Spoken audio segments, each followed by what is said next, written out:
Ho, ho, ho. Hello, listeners.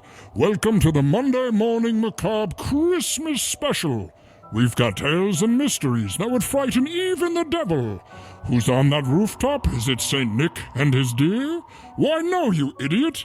It's the Monday Morning Macabre boys here to spread laughter and fear. They spend Christmas with Krampus and Yankee Swap with ghosts. But it's you, the loyal listener, that they care for the most. So as you listen around fires with Coco, remember this. The violent crime and murder rates skyrocket around Christmas. That was so perfect.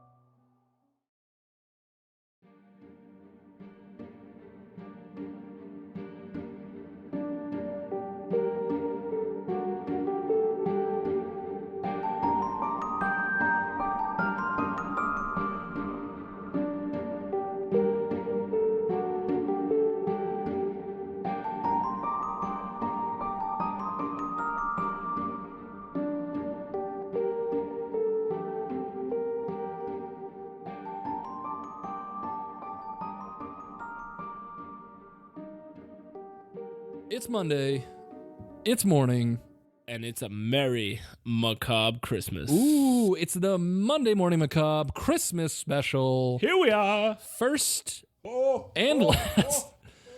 Ooh, was that a little Santy boy? I think it was. I heard him on the roof. I heard a little Santy heard him on the boy. roof. You thought So it was many a people have shut it off. They might have, yeah. Welcome to Monday Morning Macabre, the show where we get spooky and creepy and dark and weird. Scones, Darcy. And hey, happy Hanukkah if you don't Hey, celebrate you know Christmas. 8 nights of horror. We should next year we'll do a Hanukkah yeah, we'll do a special. Hanukkah, eight nights of horror, where we quit our day jobs and record 8 days in a row. Yeah, perfect.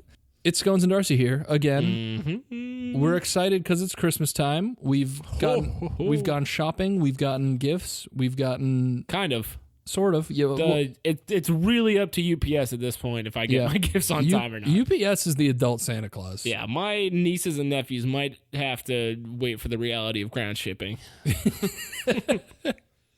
And today is a very special episode because we are going to be doing a double story episode where we're both going to bring you a little Christmas present. A little present under the tree. Little Wrap it up. Take your Macabre. phone, put it on the podcast app that you like.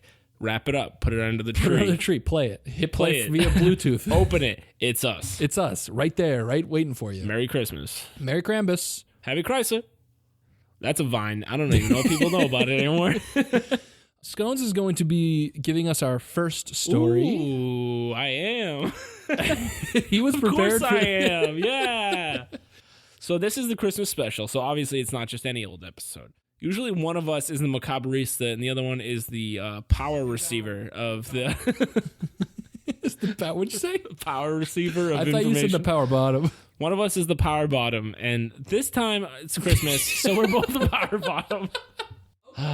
Merry Christmas, everyone. So both of our stories obviously are going to have a little Christmas flair, or at least I hope they are. They are, right? Oh, they'll be Christmassy. Oh, they're Christmassy. We're actually just going to read A Christmas Carol because it has ghosts in it.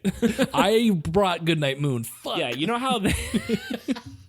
You know how they redo Christmas Carol every fucking Every year? single year. There's another one coming out with Andy Serkis in it. Hey, I can't wait for another Muppets one? No, the girl from High School Musical to do like another Lifetime movie about Vanessa Christmas. Ann Vanessa Hudgens? Hudgens. I will not have you disrespecting Vanessa Ann Hudgens on here. I don't think there's an Ann in her name.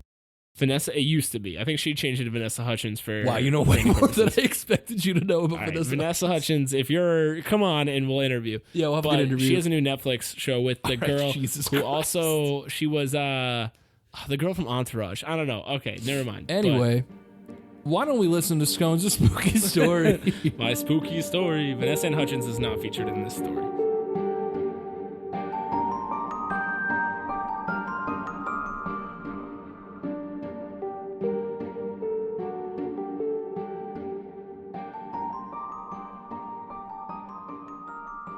Instead, I'm going to be talking today about the Warminster Thing.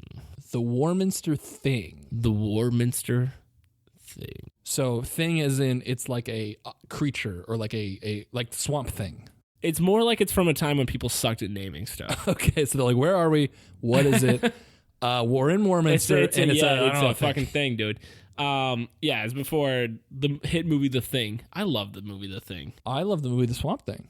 Ooh, good DC comic too. So True. The Warminster Thing. If you're from the United Kingdom, the English Isles, you probably have heard of this, but everywhere else in the world is not really that well known. I've never heard of the Warminster Thing. It's more of kind of a local legend, but there it's pretty famous. I like that. So it's like a Nessie almost. Kind of, yeah. Well, Nessie's really famous though, because she's That's like true, featured in. Yeah, like, I mean, everyone knows what Nessie. Yeah, like there was an episode of Simpsons where they caught Nessie. Like, anyway, the Warminster Thing. Warminster is a small town in southern England. Okay. A little fun, spooky note.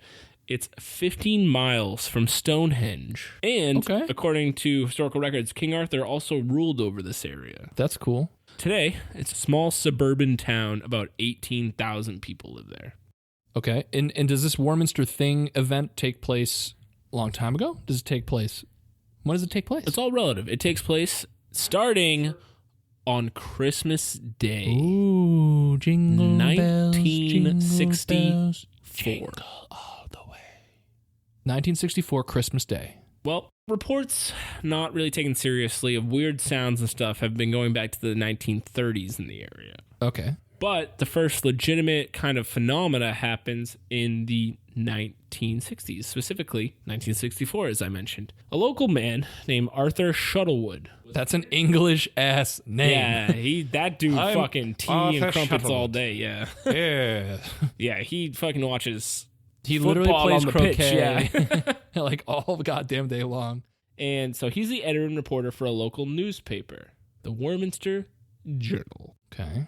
He gets mail and writes a story about a local housewife. Her name was Marjorie Bye, and she reported that on Christmas Day, she was walking to Christmas Mass and heard a loud crackling, like branches being pulled over gravel.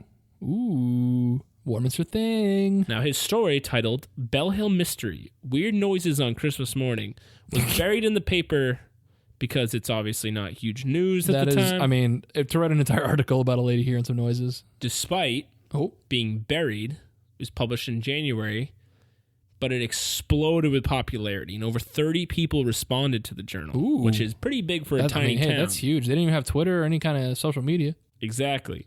And all the responses were different people writing to verify that they also heard the noise on Christmas that's Day. Super creepy. The Warminster Journal later was flooded every day for months with people writing in about reporting strange occurrences in the area. Everyone is hearing these branches and having weird occurrences? Yes, and not just that. They're also seeing weird things in the sky. Ooh, what kind of things? Tell me, Figures. Sconez. Metallic orbs, cigar-shaped ships, odd sounds, and flying saucers. We got UFOs. We got cigars. We got UFOs. Hey, it's getting UFOs. We got him. Where's my dog? UFOs. Hey, Bindi the dog. Hey, just I'm going to talk for the rest of the episode. People even reported that their animals were affected. So, like dogs, sheep, and stuff would act really strange when these occurrences happened. And other people reported that their cars and electronics even failed after these happened. Straight up some Stranger Things business going on. Yeah, right in there, that H.G. Wells shit. Oof. But no one could get a photo. Weird, right? All these people are seeing and hearing and doggies. And Granted, like when for our listeners, like you have to put yourself in the time of 1964. Cameras were expensive. That's true. And Yeah, you that's a good did point. not, like it took time to turn on and like, did it have film? And like, so if something was flying by, like you couldn't just take a picture or Snapchat. You couldn't just TikTok every alien that came by. You can't just do a sick dance to your favorite rap music and have an alien show up in the background. I can't just put a puppy filter on the spaceship, you know?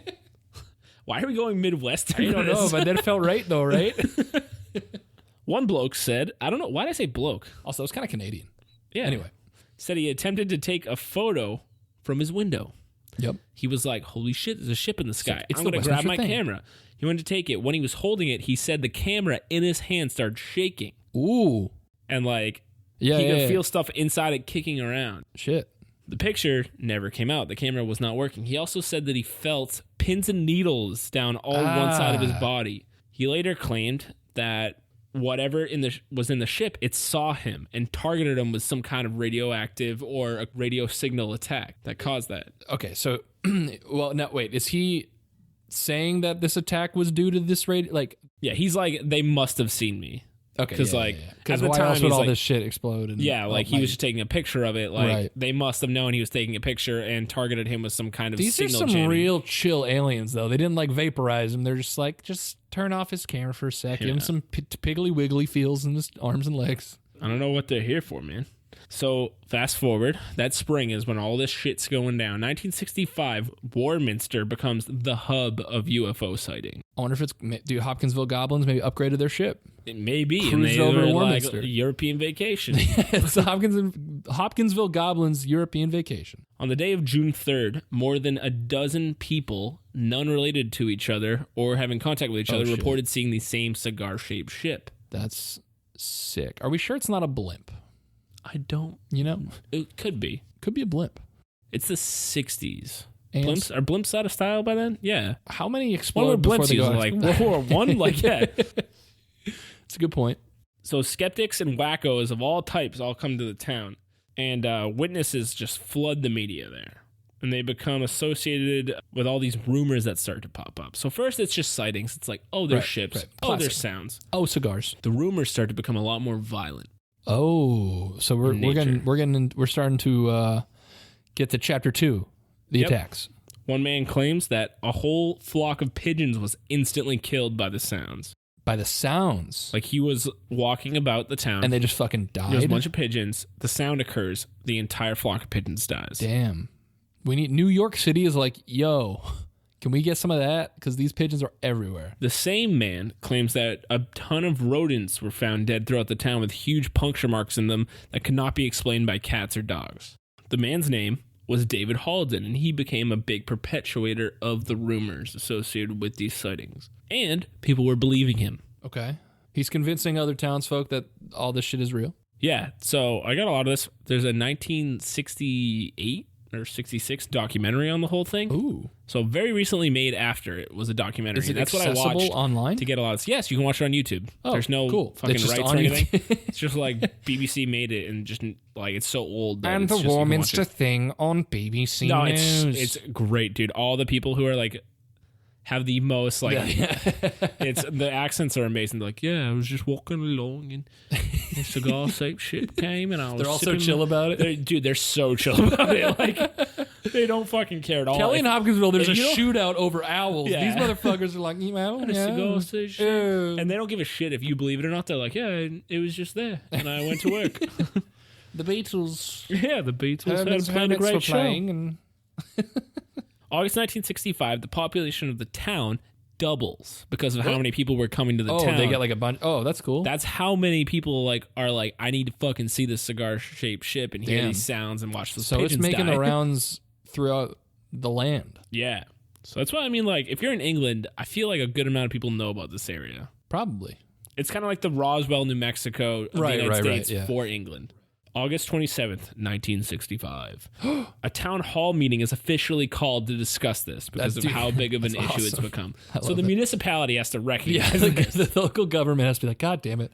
All right, aliens, what's up with them? The town hall was supposed to be the government talking to the public and being like, touching down the rumors, but the whole thing devolves into people just yelling out complaints about how they're woken up in the night, how they're This is disturbed so by English. It's amazing. It's so UK.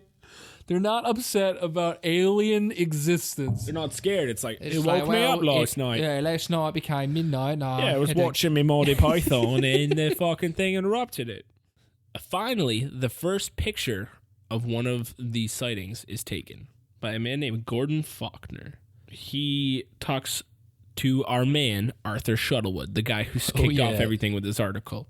Art Arthur Shuts. Shuttlewood, to this point, is a huge skeptic of everything. He's like, basically like, I'm sorry I wrote about it. Like, none of it's real. This is backpedaling. hysteria.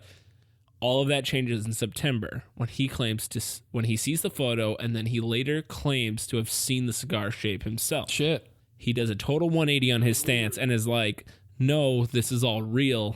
Shit's going on. In his interview, he like states that he was like, he names the date 9/28, At 3:42 p.m., Yeah, it was the I exact saw time. the cigar shape Damn. flying through the sky. 1968, you said? Or no, that was 68. Sorry, 1965. September 28th of 1965. Gotcha. I'm trying to think of like what was going on at the time that might explain it, like in terms of military or government or any kind of. It's kind of an arms race because that's when the Soviet Union really starts to get established, and I guess England's still, part with like NATO going on.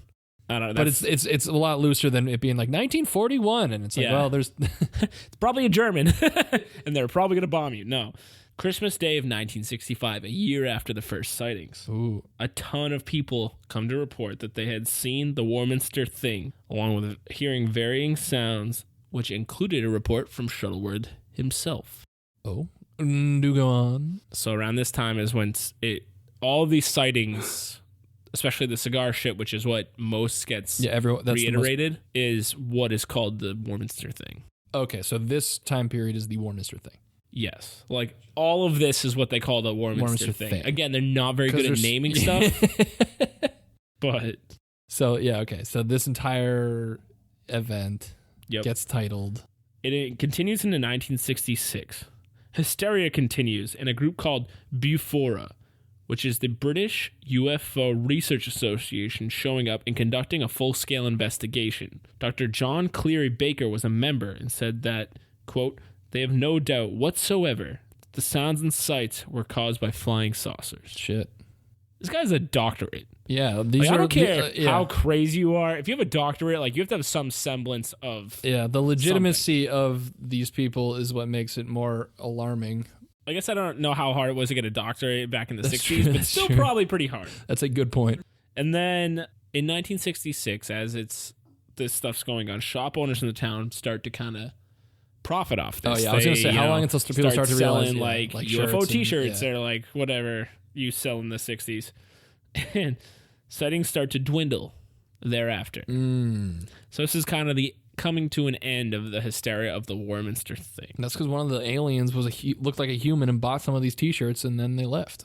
They're like, they know now. There's small kind of months that have a lot of sightings, especially one in 1967, where 2 police officers reported seeing an aircraft fly over the town of Devon, which is just miles from Warminster, and they said it was shaped like a cross. Decades after, there were many sightings, but seemed like more of the same, and people didn't really care as much. I guess it just like didn't make news when people saw UFOs as much as it did in the 60s. Well, it's pretty, they're probably just like, by this point, they're like, okay, they probably got so many people writing in that they're just like, okay, half of these are probably just BS. Yeah, in the 1970s, it kind of resurged because the crop circles started to pop up in the area.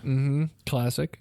But that's pretty much the Warminster Thing. Shuttleworth passed away in the 1990s. He had written many books and left an entire legacy on the Warminster Thing. All that had begun on Christmas Day. And that's the Warminster Thing. Hey, Merry Christmas. Merry Christmas. Hey. The Warminster Thing, the new Christmas tale that you can tell your children as they grow up. Yeah, tell them to have a beer at the pub with a pitch. Yeah. That was a bad accent of that one.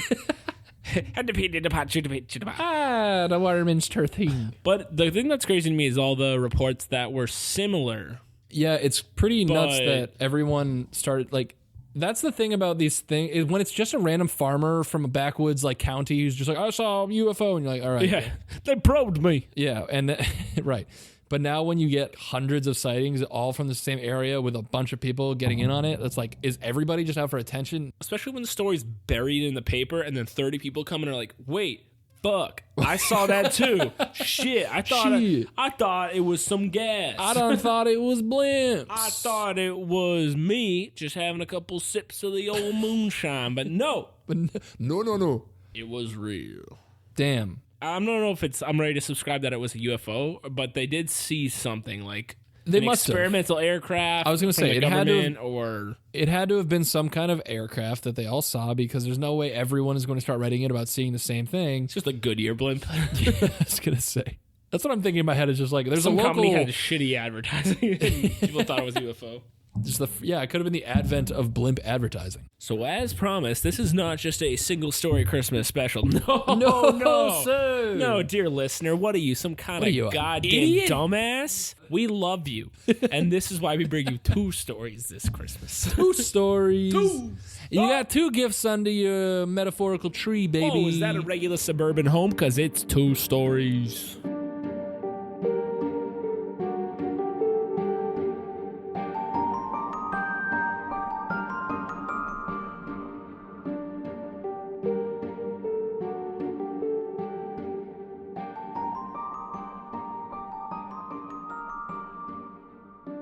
I'm going to tell you a little Christmas tale about a family.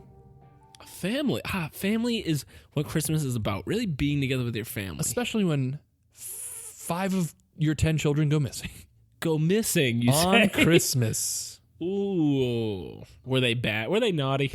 Let me tell you, these children, I bet they made the list once, but when he checked it twice. He was like, yep, those 5 got to go.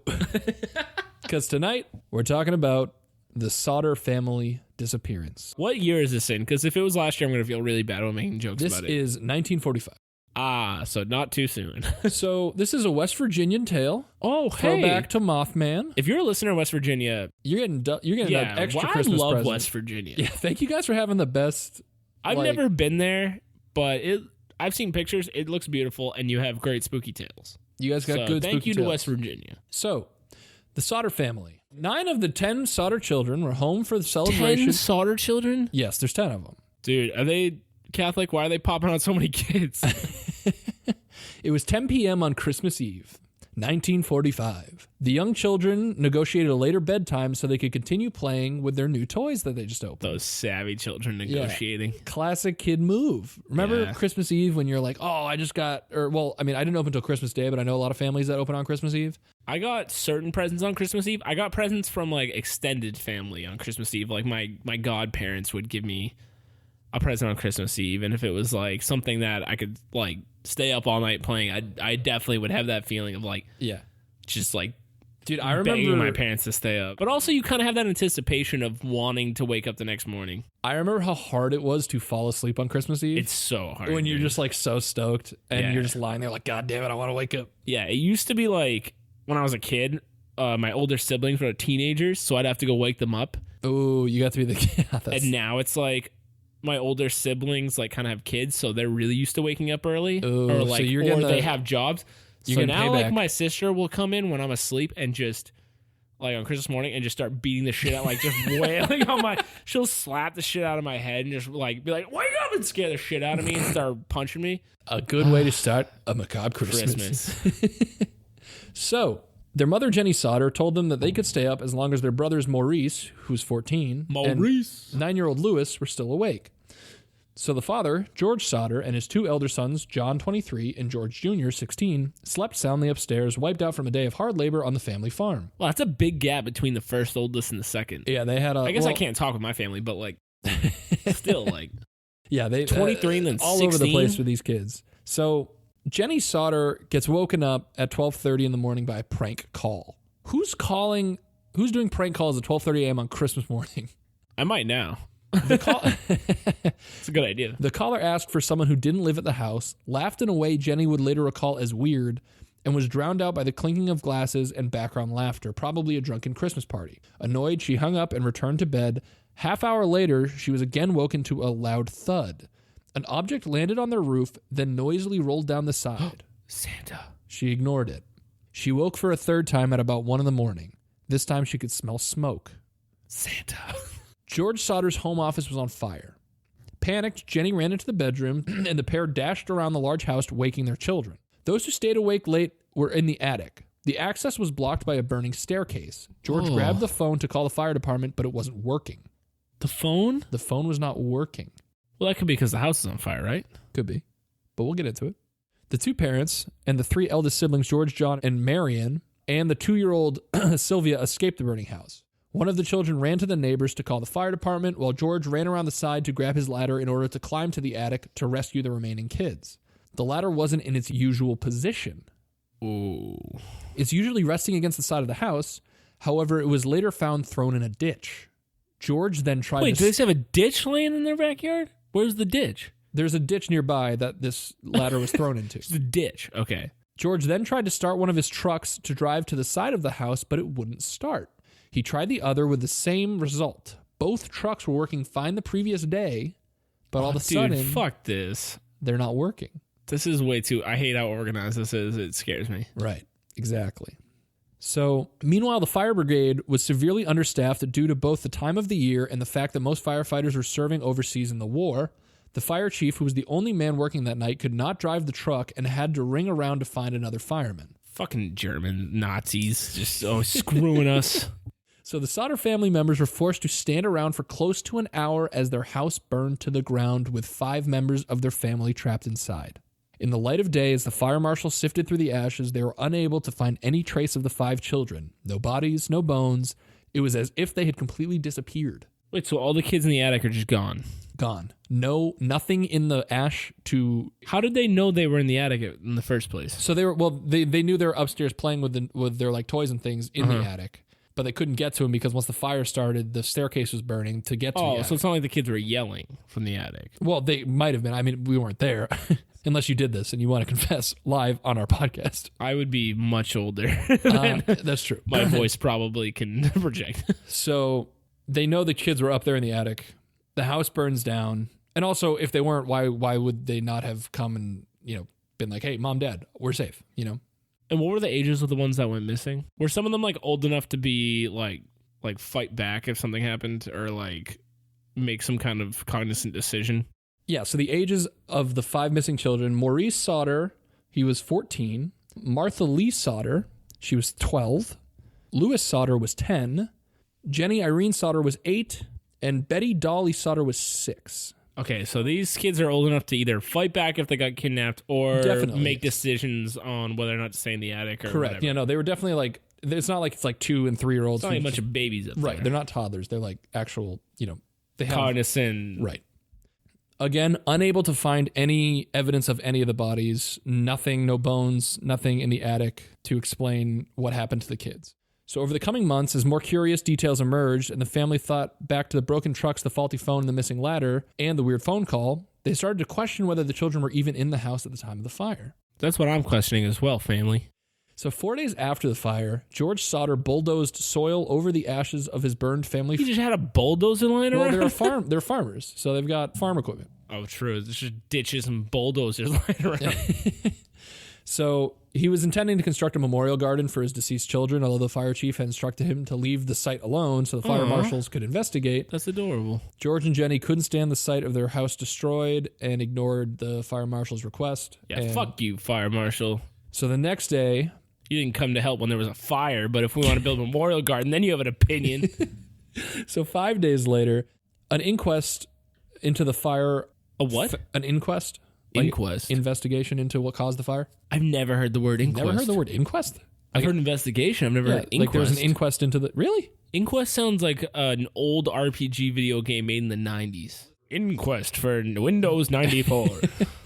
So...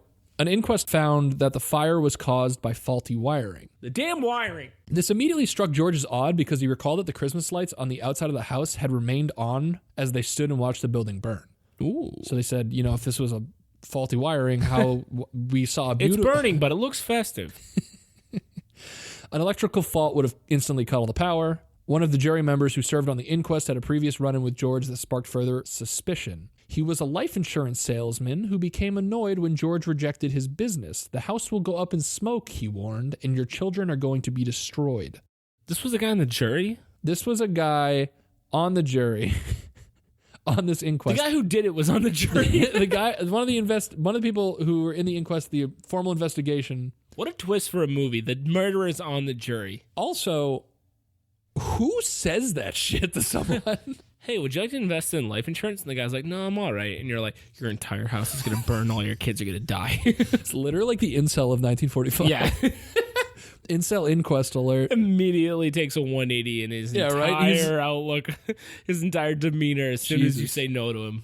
So, more suspicious evidence mounted up to suggest this was a case of arson. A telephone repairman inspected a hanging phone line that was connected to the house and ascertained that it had been deliberately cut. which would require someone to climb a 4.3 meter telegraph pole and reach a further 60 centimeters to reach the wire. Ooh, that's like free solo. Yeah, so you got to get real high up there. Now, the missing ladder was thrown down an embankment 20 meters from the house, and as the case gained media attention, a bus driver who serviced the route that passed the Sodder house told police he had seen a group of people throwing balls of fire at the house. Jenny Sodder recalled being woken by a thud on the roof, and months later, as the snow melted, 2-year-old Sylvia was playing in the yard when she found a hard green rubber ball. Wait, so it's a bunch of wizards throwing fireballs at the house? Apparently, that's what the bus driver says. Holy shit.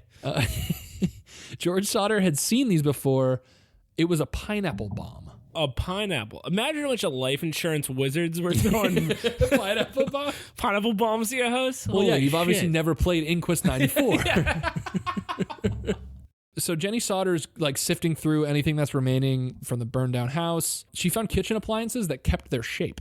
Yet the family were told by the fire department that the fire was hot enough to burn their children to a point where no bones remained. No, that's a hot fire. That's a hot. No hot bones, but your kitchen supplies are... Yeah, right. Oh, something's weird. Right, so there's a lot of things that are not adding up. And the Sodder family did suspect arson, but they also believed that the 5 children... I also suspect arson. Yeah, there we go. Sodder family. Hey, Sodder family, if you're out there, We got your back. we got your back, bros. The Sodder family suspected arson, but they also believed that their 5 children were still alive. Then sightings began. Of the... Missing children. The earliest supposed sighting I got of the chills right there. oldest supposed sighting of the Sodder children came as the house was burning. A woman claimed to have witnessed the fire and saw the children in a passing car sticking their heads out of the window. Like all the kids, all 5 of them out each window? Yeah. Then the morning after the fire, they were spotted at a rest stop 80 kilometers from their house. I served them breakfast, a witness said, mentioning a Florida number plate on the vehicle she assumed they arrived in. A woman working in a hotel an hour from the Sodder house saw the children's photographs in a paper and recognized them as the family she served a week after the fire. The children were accompanied by 2 men and 2 women, all of Italian extraction, she told police in a statement. What the fuck does that mean? Descent. Oh, why Italian extraction? I don't know. That's 1945, bro. That's her statement. Sounds offensive. It sounds way worse than being like, I saw 4 Italian people. You're like, Just they Italian were 4 people, dude. Italian Yeah. extractions. Yeah. She said, I do not remember the exact date. However, the entire party did register at the hotel and stayed in a large room with several beds. They registered around midnight. I tried to talk to the children in a friendly manner, but the men appeared hostile and refused to allow me to talk to the children. One of the men looked at me in a hostile manner. He turned around and began talking rapidly in Italian. Immediately, the whole party stopped talking to me. I sensed that I was being frozen out, and so I said nothing more, and they left early the next morning. Now, what's interesting about the whole Italian extraction that we've mentioned... I don't like saying it. Well, it wasn't us. It's the 40s true. people. That's 40 people. People were horrible in the 40s. So the Sodders lived in Fayetteville, West Virginia, which is an area with a large population of Italian immigrants. Both George and Jenny themselves were born in Italy, but George had made many local enemies due to his outspoken, angry views on Italian dictator Benito Mussolini. I also don't like Benito Mussolini. You're really rooting for these fathers. You're like, Let's just saying, I resonate with these fodders, except for Sodders. fathers, not the fathers. Fodders is a bad luck for them. It's the Sodders, and how they don't like fascist leaders and Yeah. don't like their kids getting burned alive or kidnapped. So his fierce opposition to Mussolini was disliked in the immigrant community, and many threats had been made against him for his anti-Mussolini stance. What a dick! No, good for this guy. And Mussolini sucks. And actually, the insurance salesman from earlier, Oh, I hate that guy. he mentioned the He loved dirty Mussolini. he mentioned that like the dirty remarks that you've been making about Mussolini, I'm gonna burn your fucking house down. I bet he felt like an idiot like 5 years later when Mussolini was hanging from a fucking post. Holy shit, got him, dude! You fucking got Mussolini so good, Fuck you, Mussolini. dude. Mussolini, it's on you, bro. The diss track's out. Hey, Mussolini's ghost, you know where to find me.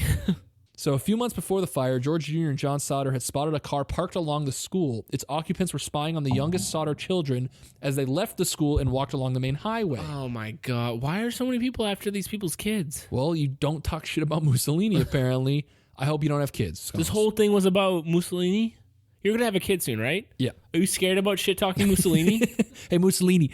Eat shit! Dude, no, you have a kid coming. Mussolini, I didn't mean it, Mr. Mussolini, please. So George Sodder became convinced that his children were still alive and that the Italian mafia was responsible for their disappearance and that the house fire was clearly intended to cover up the kidnappings.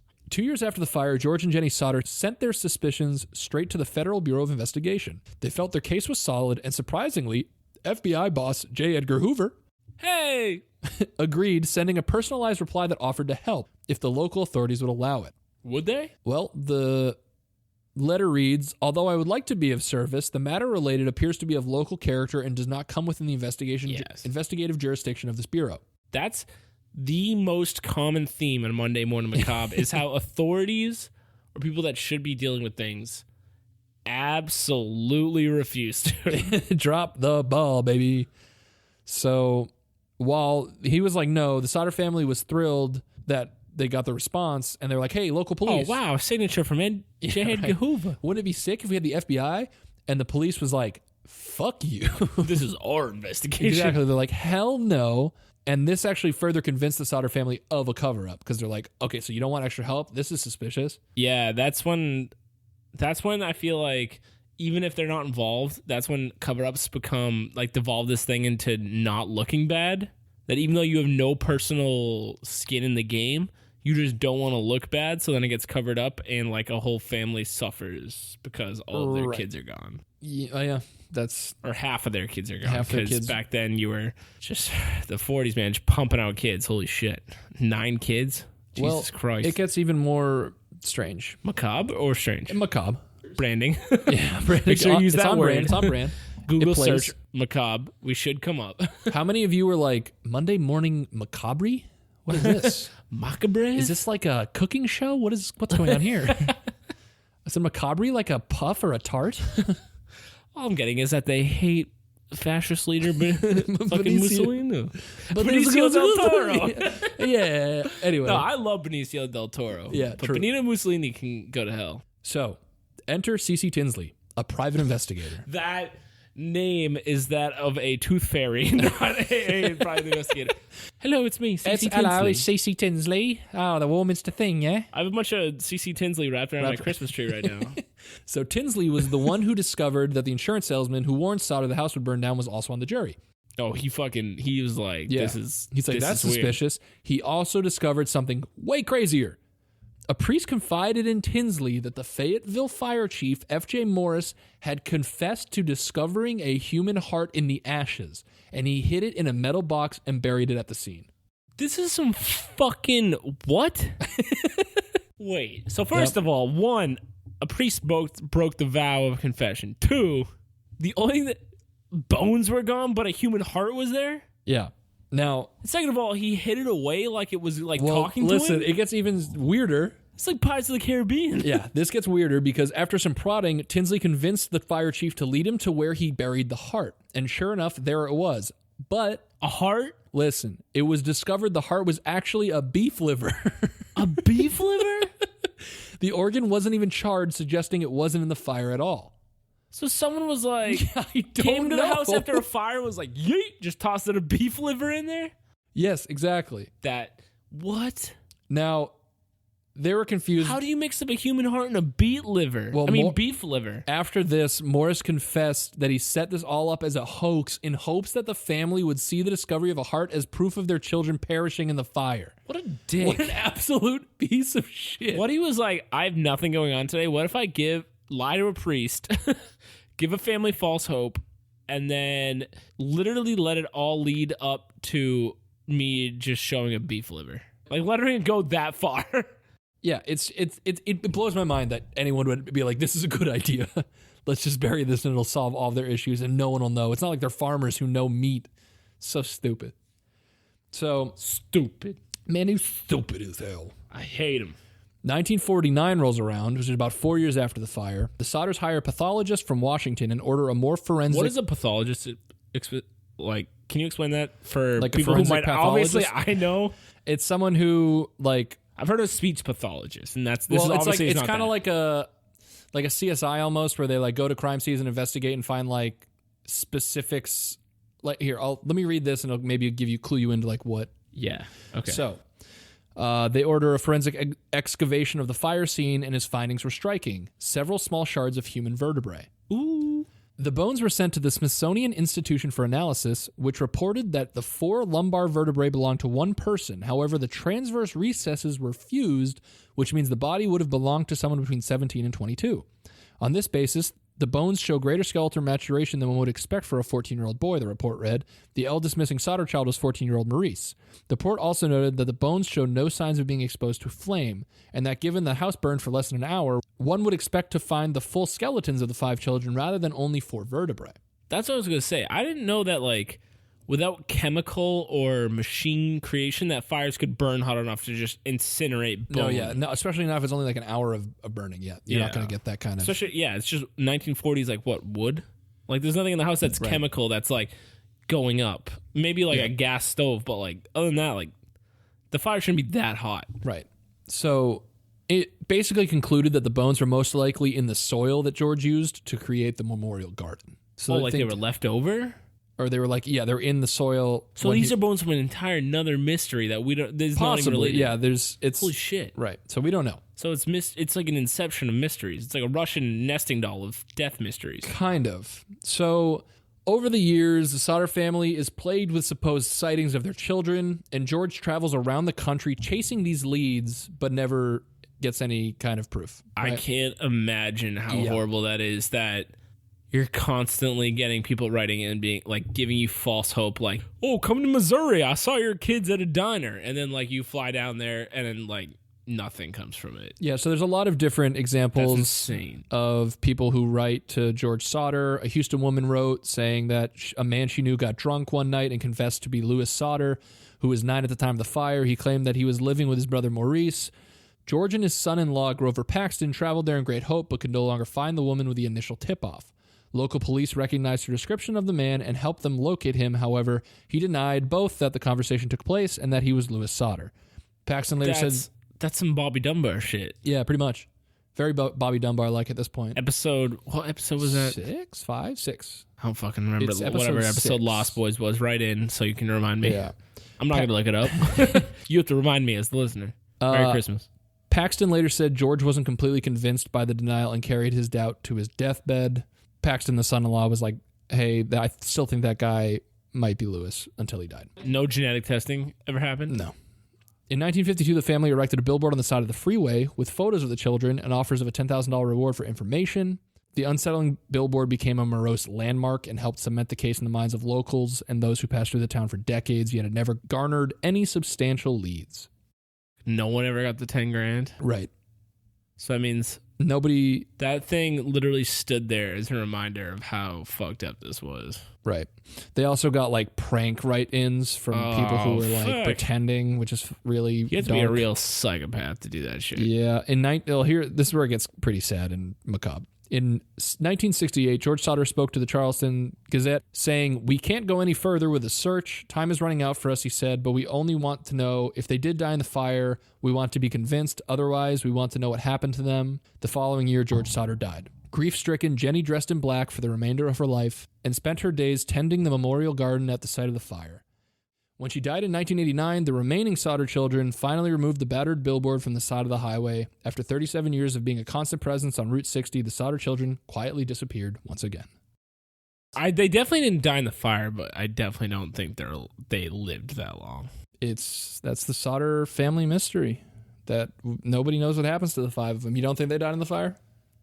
Do you think they were kidnapped by do you like follow the mafia? Something weird happened where they all died, but it was not in that fire. There would have been some kind of evidence. There's no way that many people in that quick of a fire, there's no evidence any of them were there. Yeah, there's a lot of... Even clothing, I don't believe, can all be completely incinerated in an hour-long fire. There's a lot of... there's so many places that this could go in terms of theories. Like, it could be like, is it a cover-up by the family or something like that? Is it the Italian mob? Is it that life insurance salesman? Is it the fire chief? The family, I think it'd be weird for a family to off 5 of their own kids.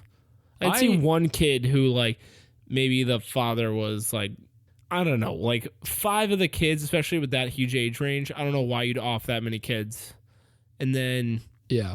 I also don't know, I guess, like, their background or political leanings or why they would ever be a target, that someone would come and take 5 of their kids and leave And like, you don't think that's a strong enough case to make somebody want to? I get the case was super suspicious of 2 males, 2 females, all like the Italian people that like took 5 of them, but I don't get what the motive is. Well, there's apparently ties to... What was it? Because they were like talking smack about Well, they were talking smack about Mussolini, so people were thinking maybe that was what fueled some of the disappearance of their kids. But and they just took 5 of their kids, and it's a primarily Italian, area they live in. But I read. So you think the area would be hush hush about it?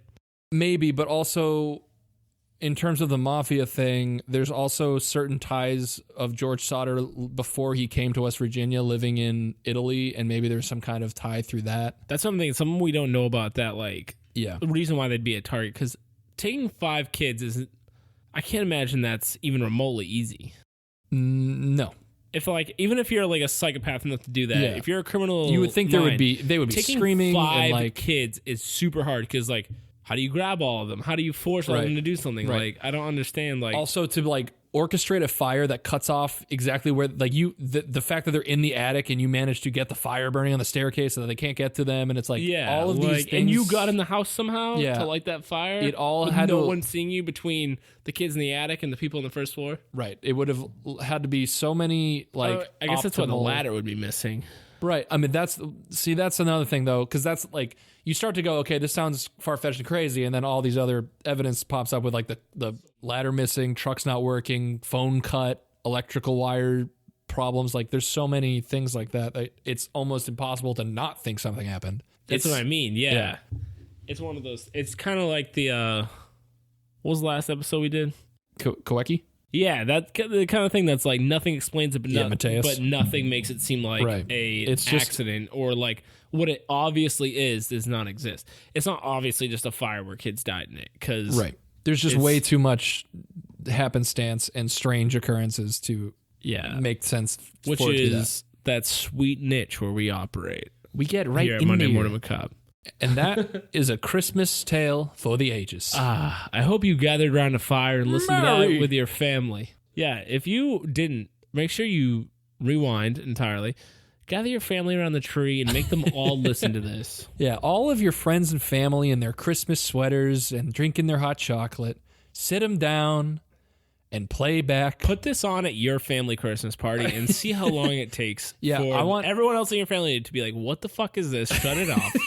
Why are they talking so much shit about Benito Mussolini? I want listeners to have record scratch noise as they lift it up off of the record player. They have formatted this podcast into a record and then start playing it for everybody. We should make records of our podcast. That would actually be Has sick. anyone done that? That's so indie. That would be really indie cool. They thing would to do. sell it at Urban Outfitters. Oh, for sure. Just Monday Morning Macabre Records, season 1 as a record. That would be sick. Who do we talk to about that? If you're someone who can get us free records, how the fuck do you make records? How does that work? It's a needle in a fucking plastic groove and it makes music. Well, the groove is the music, right? The groove is that's the most beautiful thing you've ever said in your life. The groove Darcy. is the music. The groove Merry is the Christmas music. to all. Merry Christmas.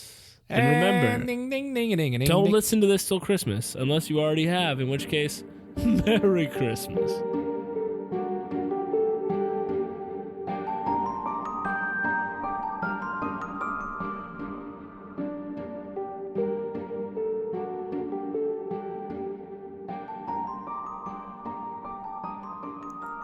That's the Christmas episode of Monday Morning Macabre 2019. Thank you all for listening.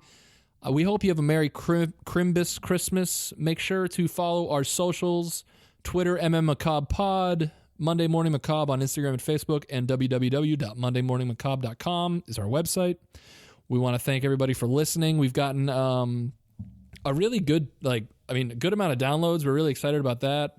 This episode will be the first episode post 1,000 downloads, so that's a big deal for us. We're super excited. Baby.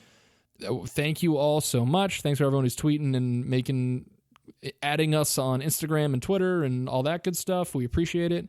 Honestly, way more people ever give a shit about this than I ever thought. Exactly. And also, thank you to everybody who's leaving the good reviews, 5-star reviews. We appreciate it. Yeah, people who add us in like mentions in their stories on Instagram, that's fucking surreal, dude. You make two strangers' days by I doing smile, one simple being like, someone's like, hey, you should mention. listen to this on their Instagram story. I'm like, holy fuck. Like, who, me? That's me. But it really makes our day, and we really appreciate it. So thank you all for listening, and have a very Merry Macabre Christmas. Have the most Merry Macabre Christmas. Goodbye. Goodbye, and fuck Benito Mussolini.